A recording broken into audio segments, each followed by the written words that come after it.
আসসালামু আলাইকুম। আজকে আমরা সরল যৌগিক মুনাফার যে ম্যাথটি দেখব সেটি হচ্ছে বার্ষিক 3% হার সুদে 500 টাকার 6 বছরে যত সুদ হয়, বার্ষিক 5% হার সুদে কত টাকায় 4 বছরে তত সুদ হবে। এখানে আমাদের দুইটা অংশ রয়েছে। প্রথম অংশে যে যত সুদ হয় সেটা আবার সেকেন্ড অংশেও থাকবে, আর আমাদের বের করতে হবে কি কত টাকায়, মানে আসল বের করতে হবে। তো প্রথম অংশ থেকে যত সুদ হয় সেটা আমরা বের করে নিই। সলিউশন, প্রথম অংশ যা দেয়া আছে সেগুলো আগে লিখি। প্রথম অংশে 3% হার সুদে মানে কি মুনাফার হার দেয়া আছে। মুনাফার হারকে আমরা আর দিয়ে প্রকাশ করি। 3% 500 টাকায়, 500 টাকা মানে কি আসল 500, আর সময় আছে 6 বছর। সময়কে আমরা এন দিয়ে প্রকাশ করি 6 বছর। এখন আমরা যত সুদ মানে কি মুনাফার মানটা বের করব। আমরা জানি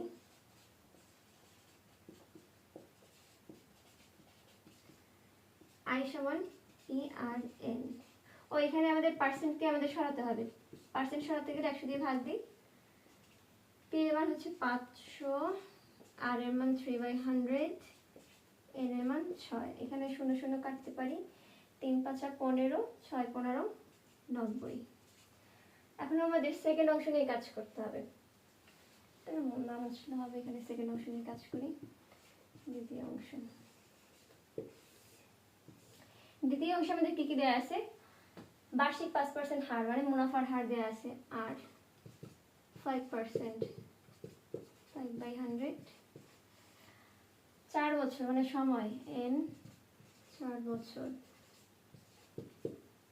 তত সুদ মানে আই এর মানটা এখানে যত ছিল সেটাই কিন্তু আছে এখানে। তো আই এর মান আমরা পেয়েছি কত? 90। কত টাকায় মানে আমাদের আসল বের করতে হবে। পি সমান ওয়াট, আমরা যা সূত্র জানি সেটা লিখব। আমরা জানি আই সমান ই আর এন। এখান থেকে আমাদের পি এর মান বের করতে হবে। এই পাশে আমরা পি আর এন লিখি, এই পাশে আই লিখি। পি সমান I divided by R N. I এর মান আমাদের কত ছিল? 90। আর এর মান হচ্ছে 5/100, এন এর মান হচ্ছে 4।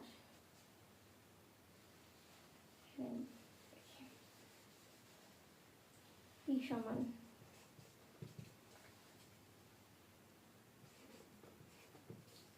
এখানে 5/100 এর উল্টে যাবে 100/5.4।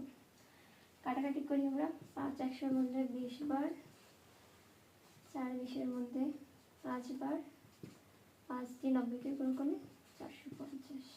এটা হচ্ছে আমাদের পি এর মান। সুতরাং পি কত টাকায় মানে 450 টাকায় আমাদের 4 বছরে 90 টাকা সুদ হবে। এটি হচ্ছে অ্যান্সার নির্ণয়।